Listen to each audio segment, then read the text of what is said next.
आजचे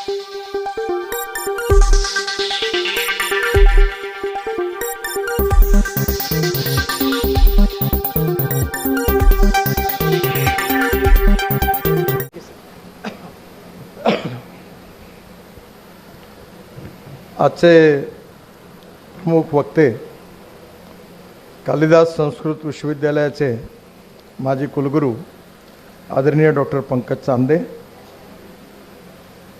कार्यक्रमाचे अध्यक्ष राष्ट्रसंत तुकडोजी महाराज नागपूर विद्यापीठाचे कुलगुरू आदरणीय डॉक्टर सुभाष चौधरी, कार्यक्रमाला उपस्थित असणारे उच्च न्यायालयाचे माजी न्यायमूर्ती आदरणीय अरुण चौधरी साहेब, शिवाजी शिक्षण संस्थेचे अध्यक्ष आदरणीय हर्षवर्धनजी देशमुख, मंचावर उपस्थित शिक्षण संस्थेचे सर्व पदाधिकारीगण आणि उपस्थित सर्व बांधवांना आणि बहिणींना, डॉक्टर पंजाबराव उपाख्य भाऊसाहेब देशमुख यांचा 125वी जयंती उत्सव आणि राष्ट्रसंत तुकडोजी महाराज विद्यापीठाचा शताब्दी महोत्सव अशा दोन्ही योगाने आज डॉक्टर पंकज चांदे यांनी डॉक्टर पंजाबराव देशमुख यांच्या जीवनावर अतिशय अभ्यासपूर्ण असं भाषण आपल्या सगळ्यांच्या समोर मांडलं. डॉक्टर पंजाबराव उपाख्य भाऊसाहेब देशमुख यांच्या कार्यकाळामध्ये मला त्यांना बघता नाही आलं, कारण माझा जन्म नंतर बराच उशिराचा आहे. परंतु विशेषतः पंजाबराव देशमुखांनी शिक्षण क्षेत्रामध्ये विदर्भामध्ये जे शिवाजी शिक्षण संस्थेचं जाळं निर्माण केलं त्याचा यशस्वी प्रयोग हा विदर्भातल्या शैक्षणिक क्षेत्रातला एक यशस्वी प्रयोग आहे. शिक्षण सर्वस्पर्शी व्हावं, शिक्षणाची गुणवत्ताही मेंटेन राहावी, पण शिक्षण सर्वस्पर्शी व्हावं या भावनेतून त्यांनी शिक्षण क्षेत्रामध्ये अभूतपूर्व कार्य केलं आणि आजही शिवाजी शिक्षण संस्था अनेक प्रकारचे उपक्रम यशस्वीपणे राबवत आहेत. एक प्रकारे ही पंजाबरावांकरता आदरांजलीच आहे. जसं पंजाबरावांनी शिक्षण क्षेत्रामध्ये काम केलं तसं विशेष रूपाने त्यांनी कृषी क्षेत्रात भारताचे पहिले कृषी मंत्री म्हणून त्यांनी या देशाच्या कृषी विकासाला एक विजन देण्याचा प्रयत्न केला. ज्यावेळी हर्षवर्धन देशमुख साहेब माझ्याकडे भोंगळेंना घेऊन आले, सुधीर भोंगळेंना, त्यावेळी बरीचशी माहिती त्या काळातली ही उपलब्ध नव्हती. त्यावेळी मी प्रकाश जावडेकरांना आणि पार्लमेंटच्या अधिकाऱ्यांना फोन करून ती सगळी काढण्याकरता, फोटोग्राफ्स माहिती काढण्याकरता त्यांना सहकार्य मागितलं आणि सुधीर भोंगळेंनी खूप परिश्रम घेतले, मेहनत घेतली. त्या काळामध्ये ते दिल्लीमध्ये राहिले आणि अतिशय चिकाटीने त्यांनी सगळी माहिती मिळवून त्यांनी भाऊसाहेबांच्या जीवनावर अतिशय उत्तम असं पुस्तक पण लिहिलं. ज्यावेळी शताब्दी महोत्सव किंवा 125 वर्ष पूर्ण महोत्सव हे होतात आणि आपल्याकडे ही प्रथा आणि परंपरा आहे की त्या कार्यक्रमामध्ये आपण वक्ता येतो, भाषण देतो, पुस्तिका निघतात, स्मृतिग्रंथ निघतात आणि या सगळ्याच्या आधारे त्याला आपण आठवण ठेवण्याचा प्रयत्न करतो. हे सगळे महत्त्वाचे आहेतच, पण या कार्यक्रमामध्ये नंतर असं होतं की हा कार्यक्रम संपल्यानंतर मात्र लोकांना हळूहळू त्याचा विसर पडतो आणि त्यामुळे त्याचा परिणाम जो होतो तो काही निश्चित कालावधीपुरता लोकांच्या मनावर असतो. विशेषतः पंजाबराव देशमुखांचं जीवन आणि त्यांनी केलेलं कार्य हे विदर्भाशी संबंधित आहे आणि विदर्भाच्या संबंधित असणारा या शैक्षणिक आणि कृषी आणि ग्रामीण क्षेत्रातला त्यांच्या कार्याची विजन याच्या आधारावर महाराष्ट्र सरकारने पण ज्यावेळी कृषी विद्यापीठाची निर्मिती केली तेव्हा डॉक्टर पंजाबराव देशमुख यांच्या नावाने अकोल्याला कृषी विद्यापीठाची स्थापना केली. मला अतिशय आनंद आहे की यावेळी आम्ही सगळ्यांनी मिळून गेल्या 15-16 वर्षापासून आम्ही एक ॲग्रो विजन म्हणून ॲग्रो कन्व्हेन्शनचा मोठा कार्यक्रम, ॲग्रो एक्झिबिशनचा कार्यक्रम घेतो. 41 विषयावर त्यात वर्कशॉप पण होतात आणि म्हणून यावेळी आम्ही सगळ्यांनी मिळून डॉक्टर पंजाबराव देशमुख यांच्या नावाने मोठं एक ॲग्रो कन्व्हेन्शन सेंटर पंजाबराव कृषी विद्यापीठाच्या जागेवर बांधायचं ठरवलं आणि मला अतिशय आनंद आहे की आम्ही जेव्हा विनंती केली त्यावेळी देवेंद्रजींनी 300 कोटी रुपये या कामाकरता मंजूर केलं. आता त्याचेही भूमिपूजन घेण्याचा विचार आहे. आम्ही त्याच दिवशी ज्या दिवशी 28 डिसेंबर 27 डिसेंबरला अमरावतीला कार्यक्रम व त्याच दिवशी याचं कामाची सुरुवात करण्याची ठरवलं. पण हे एक्झिबिशन सेंटर होत असताना मी याच्या कमीत कमी 10-12 मिटिंगा घेतल्या आणि आपल्या भारतामध्ये आर्किटेक्ट असोसिएशनचे अध्यक्ष आहेत हबीब खान, फार मोठे ताज ग्रुपचे आर्किटेक्ट आहेत. त्यांना काम दिलं आणि मी त्यांना सांगितलं की 21व्या शतकात कृषी आणि ग्रामीण क्षेत्राची जी विजन आहे ती विजन या पंजाबराव देशमुख ॲग्रो कन्व्हेन्शन सेंटरला मिळाली पाहिजे. त्याचं डिझाईन खूप सुंदर तयार झालं. आता त्याला स्वीकृती पण मिळाली आणि त्या कामाची सुरुवात होणार आहे. आणि दरवर्षी जागतिक दर्जाचं आंतरराष्ट्रीय दर्जाचं कृषी प्रदर्शन आणि हे कन्व्हेन्शन आणि त्याच्याच बाजूला रिंग रोडवर एक 5 स्टार हॉटेल, कारण याला जगातून माणसं येतील कन्व्हेन्शनला. तर परवाच ताज ग्रुपचे लोक माझ्याकडे आले होते आणि त्यांना मी ती पण जागा सुचवली होती. आणि जेणेकरून त्या सगळ्यातून कृषी विषयाच्या बाबतीत विदर्भाच्या विकासामध्ये येणाऱ्या काळात ज्या फ्युचरिस्टिक टेक्नॉलॉजी आहे, फ्युचरिस्टिक विजन आहे आणि फ्युचरिस्टिक जे प्लॅनिंग आहे त्याचं इम्प्लिमेंटेशन 50 वर्ष दूरचा विचार करून करण्याची आवश्यकता आहे. ज्यावेळी आपण जर हा दूरचा विचार केला तर नक्कीच या सगळ्या गोष्टीचा फायदा भविष्यामध्ये आपल्याला निश्चितपणे होणार आहे. मला याही गोष्टीचा आनंद आहे की पंजाबराव कृषी विद्यापीठ हे जास्त लोकाभिमुख व्हावं आणि लोकांनी विशेषतः शेतकऱ्यांनी या विद्यापीठाचा जास्तीत जास्त फायदा घेतला पाहिजे असा आग्रह मी आपले व्हाईस चान्सलर यांना सातत्याने लावला. आणि मी एकदा त्यांना म्हटलं की मी एकदा असं मत मांडलं होतं की कृषी विद्यापीठाची ग्रँट बंद करा आणि सगळे 6व्या 7व्या वेतन आयोगाला सांगा की कृषी उत्पादनातून बीज तयार करा, पैसे कमवा आणि त्यातून आपले पगार घ्या. तुम्हाला सरकारकडनं फक्त 7वं वेतन आयोग पाहिजे ते जरूर घ्या, पण त्या प्रमाणामध्ये कामही पण झालं पाहिजे. आणि एका एकरमध्ये कमीत कमी अर्जेंटिनामध्ये 26 क्विंटल, अमेरिकेत 28 क्विंटल आणि ब्राझीलमध्ये 26 क्विंटल सोयाबीन होतो. आणि आपल्याकडे माझ्याकडे तर 5 क्विंटल होतं. तर मला माहीत नाही हर्षवर्धन पाटलांकडे किती झाला. म्हटलं पहिले माझ्या घरी जोपर्यंत 20 क्विंटल होत नाही तोपर्यंत तुमच्या विद्यापीठाचा आम्हाला काही उपयोग नाही. तुम्ही मला काय गाईड करायचं करा, सीड द्यायचं ते पण हे करून दाखवा. दुसरं, विदर्भात कापसाचं पीक आहे. इस्रायलमध्ये 25 क्विंटल कमीत कमी एकरी कापसाचं ॲव्हरेज आहे आणि आपल्या इथे ते 12-15 क्विंटलपर्यंत 10 क्विंटलच्या वरती आहे. या बाबतीमध्ये अनेक गोष्टी अशा आहेत की त्या बाबतीत विदर्भामध्ये कापसावरच विदर्भाचं अर्थकारण आहे. आणि कॉटन प्राईज मेकॅनिझमच्या या भानगडीमध्ये सध्या अनेक शेतकऱ्यांनी आत्महत्या केल्या, ज्या पूर्व पश्चिम विदर्भात म्हणजे अमरावती, अकोला, वाशिम, बुलढाणा आणि अमरावती या जिल्ह्यात जास्त झाल्या, वर्धा. त्यामुळे येणाऱ्या काळामध्ये पंजाबरावांची जी विजन होती त्याच्या आधारावर कार्यक्रम आपण भाषणाचे, संमेलनाचे, कन्व्हेन्शनचे सगळे घेऊ. पण मी नेहमी म्हणतो की जोपर्यंत प्रत्यक्ष परिस्थितीमध्ये बदल होत नाही आणि तो बदल सर्वसामान्य शेतकऱ्यांना, गरीब माणसाच्या फायद्याचा होत नाही तोपर्यंत त्याला काही उपयोग नाही आहे.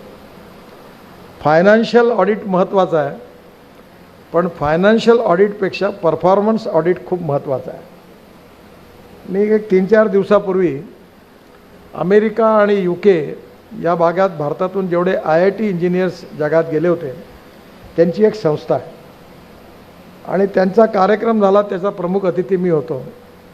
आणि ज्यावेळी त्यांनी जगामध्ये त्यातले IIT इंजिनियर्स आज जगातल्या मोठ्या मोठ्या कंपनीचे CEO आहेत अमेरिकेमध्ये असणारे जे भारतीय आहेत, जे आय आय टीतून पास झालेले, आज गुगलपासून या मोठ्या मोठ्या कंपनीमध्ये त्या चालवतात. आणि काळाच्या ओघामध्ये ॲग्रिकल्चरपासून तर आय टीपासून तर बायोटेक्नॉलॉजी आणि इन्फॉर्मेशन टेक्नॉलॉजीमध्ये त्यांनी खूप मोठं यश संपादन केलं. आज विशेषतः मेडिकल सायन्समध्येही पण खूप बदल झालेला आहे. आणि येणाऱ्या काळामध्ये ही जे फ्युचरिस्टिक व्हिजन आणि डेव्हलपमेंट आहे, त्याच्यामागे मूळ भावना पंजाबरावांसारख्या थोर व्यक्तींनी हे समाजाचं परिवर्तन कसं व्हावं हे समोर ठेवून त्यांनी सातत्याने प्रयत्न केले.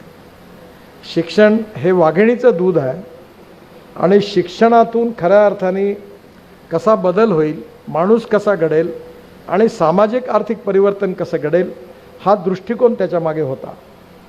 कृषी विभागामध्ये मात्र अजूनही पण त्यांचं स्वप्न काही पूर्ण होऊ शकलं नाही. आज आपल्या देशामध्ये 90% जनसंख्या ही कृषी क्षेत्रावर अवलंबून होती आणि आज परिस्थिती अशी आहे की 30% लोकांचं मायग्रेशन झालं. आणि 30% लोकांचं मायग्रेशन झाल्यामुळे आज गावामध्ये चांगली शाळा नाही, चांगलं महाविद्यालय नाही, प्यायला शुद्ध स्वच्छ पाणी नाही, गावामध्ये शेतकऱ्याच्या मालाला भाव नाही आणि प्रोसेसिंग इंडस्ट्रीज नाही आणि गावात जायचा रस्ताही नाही. जेव्हा अटल बिहारी वाजपेयी देशाचे प्रधानमंत्री होते तेव्हा मी तरुण होतो आणि महाराष्ट्रात मंत्री होतो. माझं नुकतंच सरकार आमचं बदललं होतं. मला वाजपेयीजींनी बोलावलं आणि मला सांगितलं की तू आता मुंबईत पुष्कळ रस्ते पूल बांधले, तू आता ग्रामीण भागाकरता काहीतरी कर. तर मी त्यांना म्हणलं काय करू. तर कधी कधी ते मूडमध्ये आले की मराठीत बोलायचे. अरे नितीन, तू जरा शेतकऱ्यांकरता काही कर, असं मला ते म्हणाले. तर मी म्हटलं काय करू. तर ते म्हणाले प्रत्येक गावाला जोडणारा जो रस्ता आहे तो चांगला रस्ता या देशात झाला पाहिजे. आज 6.5 लाख गावं आहे पण आज गावात रस्ता नाही आणि म्हणून तू याच्यावर माझ्या अध्यक्षतेखाली त्यांनी एक कमिटी तयार केली. त्याचे डेप्युटी गव्हर्नर रिझर्व्ह बँकेचे कमिटीत होते, नाबार्डचे अध्यक्ष होते आणि त्या कमिटीचा ऑफिशियल रिपोर्ट आहे. त्या रिपोर्टमध्ये असं आलं की केवळ गावात जर रस्ते झाले तर शेतीचं उत्पन्न, त्या काळातला रिपोर्ट आहे, 1,10,000 कोटींनी आपलं GDP वाढेल. गावात शेतकऱ्यांना दूध शहरात विकता येईल, फळं फुलं भाजी विकता येईल. आज उत्पन्न जास्त झालं तर एक्सपोर्ट बंद होतं, कमी झालं तर कोणी मदत करत नाही. ग्लोबल इकॉनॉमी आहे त्यामुळे भाव कोणाच्या हातात नाही. MSP जास्त आहे, मार्केट प्राईस कमी आहे. आणि त्यामुळे येणाऱ्या काळामध्ये शेतीच्या विकासाची जी सर्वांगीण विजन आहे त्याच्यामध्ये सरकारी विद्यापीठं आणि सरकारी यंत्रणेचे खूप मोठं योगदान असलं पाहिजे. मी शेवटी कंटाळून फार काही सरकारच्या प्रयत्नात पडत नाही. मी आपल्या डोक्याने काम करता करता तर मला गरज पण नाही. मी माझे स्वतःचे 15-20 कोटी रुपये खर्च करून प्रयोग करत असतो, कारण माझ्या अर्ध्या प्रयोगात फायदा होतो आणि अर्धे प्रयोग नुकसानीत जातात. पण त्यामुळे मी सेल्फ डिपेंडंट आहे. त्यामुळे साखर कारखाना उघडून मी पाप केलं असं मी म्हणायचो आणि ते खरंही होतं, कारण विदर्भामध्ये साखर कारखाने काही यशस्वी होऊ शकत नाही. पण आता ते यशस्वी झालं कारण बायोफ्युएलमुळे झालं. आणि आता मला असं वाटतं की शेतीविषयक टेक्नॉलॉजीचा उपयोग करून ग्रामीण भागाचं चित्र बदलू शकतं.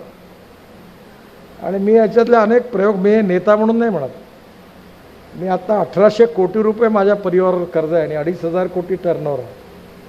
तर मी याच्यात खूप आडवे तिडवे बरेच प्रयोग केले आणि आता माझा विश्वास आहे की हे होऊ शकतं. पण हे करण्याकरता जनतेचं सहकार्य पाहिजे. जसं मी हर्षवर्धन देशमुखांना विनंती केली की या 125 वर्षाच्या निमित्ताने आपण कुठला तरी एक प्रयोग, तसं तर 10 घेतले पाहिजे पण एक तरी उचला.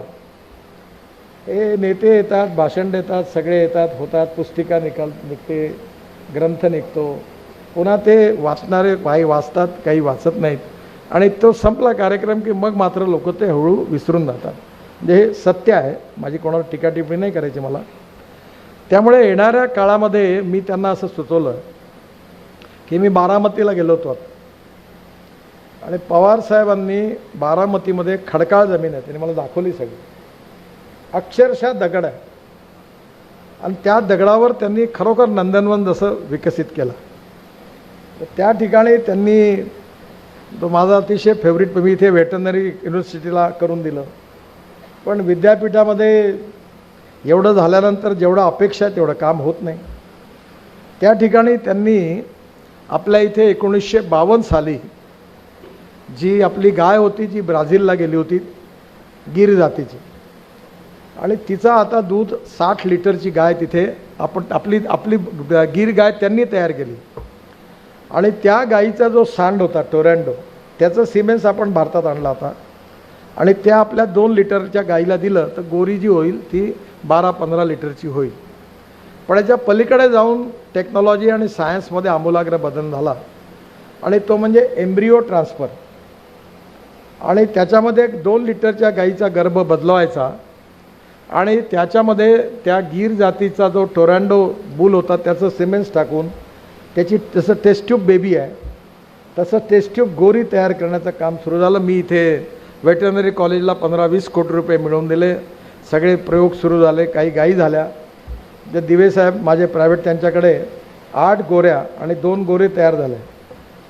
परंतु या संदर्भामध्ये विदर्भामध्ये आता मदर डेअरी आपण आणली. आता आम्ही पुढच्या महिन्यामध्ये 450 कोटी रुपयाचा प्लॅन मदर डेअरीचा सुरू करतो आहे. विदर्भातल्या लोक आणि नेते विकास झाला नाही म्हणून इतर लोकांच्या नावाने खडे फोडतात. तर मी एकदा त्यांना म्हटलं होतं की हे असं विचित्र आर्ग्युमेंट आहे की लग्न आपलं झालं आणि पोलं झाले नाही, पोरं झाले नाही म्हणून भलत्याला जबाबदार धरणं. ह्याला जबाबदार तर तुम्ही आहात की तुम्ही विदर्भाचं चित्र बदलवायला पाहिजे. त्यामुळे विदर्भाचा विकास करण्याची जबाबदारी विदर्भातल्या नेत्यांची आहे, विदर्भातल्या जनतेची आहे. आणि आता त्याच्यातून एकट्या सांगली जिल्ह्यात, कोल्हापूर जिल्ह्यात, सातारा जिल्ह्यात, पुणे जिल्ह्यात जेवढं दूध होतं तेवढं अख्खा विदर्भात होत नाही. आणि म्हणून येणाऱ्या काळामध्ये व्हेटरनरी युनिव्हर्सिटी असेल, ॲग्रिकल्चर युनिव्हर्सिटी असेल याचा उपयोग करून आपण या संदर्भामध्ये विदर्भात कमीत कमी 30 लाख लिटर दूध करायचा विचार आहे. आणि आता हे प्लॅन्ट पण इथे होणार. मदर डेअरी मोठी आहे, 450 कोटी ते इन्व्हेस्ट करणार. आता महाराष्ट्र सरकारने 12 लाख गाई घ्यायचं मराठवाडा विदर्भात ठरवलं. आणि मदर डेअरीच्या या प्रकल्पामध्ये विदर्भाचे सगळे जिल्हे आहेत, मराठवाड्यातले 4 जिल्हे आहेत, अमरावती आहे, त्याच्यात अकोला आहे, बुलढाणा आहे, वाशिम आहे. आणि म्हणून या सर्व जिल्ह्यामध्ये आपण जर दुधाचा महापूर केला, या याच्यातून जर आपल्या इथे प्रत्येक देशी गाय ही 20 लिटर देणारी झाली पाहिजे, या मिशनमध्ये भाऊसाहेबांच्या नावाने तुम्ही जर हा प्रोजेक्ट घेतला आणि काम सुरू केलं, मला वाटतं ते कठीण नाही आहे. म्हणजे कठीण आहे पण असंभव नाही आहे. तर जे आज विशेषतः पवार साहेबांनी बारामतीतून चालू केलं, तर तशा प्रकारचे सेंटर विदर्भात प्रत्येक जिल्ह्यात जर तयार झाले आणि आपल्या इथे प्रत्येक शेतकऱ्याजवळ 20 लिटर दूध देणारी गाय झाली तर कशाकरता लोक आत्महत्या करतील शेतकरी. आपल्याकडे निमकर नावाचे आमच्या रामटेक भागातले आहेत, व्हेटरनरी डॉक्टर होते, सरकारी अधिकारी होते. त्यांनी नेपियर ग्रास लावलं. आता 1000 एकरात आहे आणि सगळा ग्रास जे आहे ते मदर डेअरीकडनं शेतकऱ्यांकरता विकत घेतात. विदर्भात सोयाबीनची ढेप आहे, राईस ब्रँडचं तेल निघतं त्याची ढेप आहे. विदर्भामध्ये मका आहे, मक्याचा भुसा म्हणजे कणीस आहे. आणि काही कमी नाही आहे. कमी जर असेल तर काम करणाऱ्या लोकांची, प्रामाणिकपणे काम करणाऱ्या लोकांची आणि विजन ठेवून काम करणाऱ्यांची कमी आहे. एक पंजाबराव आले, त्यांनी विदर्भाचं शिक्षण क्षेत्राचं चित्र बदललं. आज कृषी विद्यापीठाने आपण शेतकऱ्यांचं चित्र बदलण्याचा प्रयत्न करतो आहे. तेव्हा शिवाजी शिक्षण संस्था, डॉक्टर हर्षवर्धन देशमुख आणि सगळ्या संचालक मंडळींनी यावेळी एक प्रकल्प असा नक्की घ्यावा की जो पुढले 50-100 वर्ष विदर्भाचं चित्र बदलवण्याकरता उपयोगी होईल, अशी माझी या निमित्ताने त्यांना विनंती आहे. आणि नक्कीच याच्यात यश मिळेल. काही वेळा कठीण कामाकरता कष्ट खूप घ्यावे लागतात पण यश मिळतं. परवा माझ्याकडे NDTVने माझी मुलाखत घेतली तेव्हा मी हायड्रोजन कार आणि शेतकऱ्यांनी तयार केलेल्या इंधनावरची, इथेनॉलवरची 100% इनोव्हा गाडी, हायड्रोजनची गाडी आणि इलेक्ट्रिकच्या गाडी तिन्हीत बसून त्यांनी इंटरव्ह्यू घेतला. मला जेव्हा त्यांनी विचारलं की मी जेव्हा 12 वर्षापूर्वी 2004 साली मी जेव्हा हे सांगायचो तर लोक मला हसायचे माझ्याबरोबर एक RSSचे सरसंघचालक होते डॉक्टर सुदर्शनजी, आणि ते इंजिनियर होते, मेकॅनिकल इंजिनियर. त्यांचा बराच सायन्सवर अभ्यास होता. मला नेहमी सांगायचे की नितीन, या देशातला शेतकरी ऊर्जा इंधन तयार करू शकतो. पण मला समजवता माझ्या आयुष्यातली 14 वर्ष खर्च करावी लागली. आता सगळे कन्व्हिन्स झाले. आता G20मध्ये आता बायोफ्युएल अलायन्स पण झाली. त्यामुळे आपल्याला विदर्भाशी संबंधित डॉक्टर पंजाबरावांचं स्वप्न एक तरी या 125व्या वर्षानिमित्त पूर्ण करण्याची जबाबदारी घेऊन ते जर आपण पूर्ण करू शकलो, बाकी तिकीट काढलं पाहिजे, नाणं निघालं पाहिजे, पुस्तक निघालं पाहिजे, स्मरणिका निघाल्या पाहिजे, हे सगळं आहे ते करायला पाहिजे, करा जरूर. पण याचा लाँग टर्म इम्पॅक्ट जो होता तो असा एखादा प्रकल्प आपण करूया की ज्याचा लाँग टर्म इम्पॅक्ट होईल आणि जे त्यांनी विजन मांडली ती यशस्वी होईल. मी पुन्हा डिसेंबर महिन्यात अमरावतीला येणारच आहे. तेव्हा निश्चितपणे आपण तोपर्यंत बारामतीची सगळी कागदपत्र तयार करून आणा. आणि नक्कीच दिल्लीमध्ये हे super speciality hospital for animal cow, तुमचं आता माणसांचं हॉस्पिटल आहे, पण ते आता तुम्ही हेही उघडा. आणि विदर्भात, अमरावती जिल्ह्यात अनेक ठिकाणी खूप चांगल्या कल्पना आहेत, परंतु या कल्पनांमध्ये काम करणारी जी मॅनपॉवर आहे तिची जिद्द, चिकाटी, विजन, काम करण्याची प्रामाणिकपणा याचा अभाव आहे. आणि आजकाल तर राजकारणामध्ये फार या गोष्टीचा विचार होत नाही. फक्त मला निवडून द्या, मग माझ्या बायकोला तिकीट द्या, तिला निवडून द्या, मग माझ्या मुलाला निवडून द्या, मग माझ्या परिवारात द्या, आणि सगळं झाल्यानंतर पुन्हा पुढच्या वर्षी पुन्हा मला निवडून द्या. पण कशाला निवडून द्या? तुम्ही काय केलं याचं शेवटी कोणीतरी जनतेने ते उत्तर विचारणाऱ्या सगळ्याच पक्षाच्या लोकांना विचारणार. आणि त्यामुळे येणाऱ्या काळामध्ये आपल्याला कृषी आणि शिक्षण, तर शिक्षण क्षेत्रात नक्कीच शिवाजी शिक्षण संस्थेच्या माध्यमातून अभूतपूर्व काम पंजाबरावांच्या प्रेरणेतून झालं आणि त्याचा एक चांगले परिणाम आहेत. तसं कृषी क्षेत्रामध्येही एक चांगलं काम यावेळी शिवाजी शिक्षण संस्थेने जरूर करावं. डॉक्टर पंकज चांदे यांनी अतिशय जीवन व कार्यावर त्यांनी लिहिलेल्या इंग्लिश पुस्तकांपासून अनेक गोष्टींबद्दल, धर्मापासून सगळ्या विषयावरचा खरं म्हणजे अतिशय सुंदर विचार त्यांनी मांडले. आपल्या देशामध्ये विचार भिन्नता ही समस्या नाही आहे, विचार शून्यता ही समस्या आहे. गंगा गए गंगाघास, यमुना गई यमुनादास, जो मंत्री बना. मला हे काही चांगलं सांगितलं, मी रेडीमेड गेटच तयार केले आहे म्हणे, फक्त मंत्री जो बनल त्याचे फोटो चिकटवतो म्हणे, म्हणजे स्वागत माझ्याकडनं झालं. लोकही हुशार आहे. त्याच्यामुळे येणाऱ्या काळामध्ये ग्रासरूट लेवलवर, ग्राउंड रियालिटीमध्ये शेतकरी, शेतमजूर, गाव गरीब मजदूर शेतकरी याच्या कल्याणाच्या बाबतीमध्ये एखादी 125वी पुण्यतिथीच्या निमित्ताने, जयंतीच्या निमित्ताने अशी एखादी लाँग टर्म योजना जर आपल्या पिढीने सुरू केली तर येणाऱ्या अनेक पिढ्यांच्या स्मरणात पंजाबराव देशमुख नक्की लक्षात राहतील. मी त्यांच्या स्मृतींना अभिवादन करतो. आणि डॉक्टर पंकज चांदे यांनी अतिशय अभ्यासपूर्ण आणि चांगलं भाषण केलं, त्यांनाही पण धन्यवाद देतो आणि माझं बोलणं संपवतो. धन्यवाद.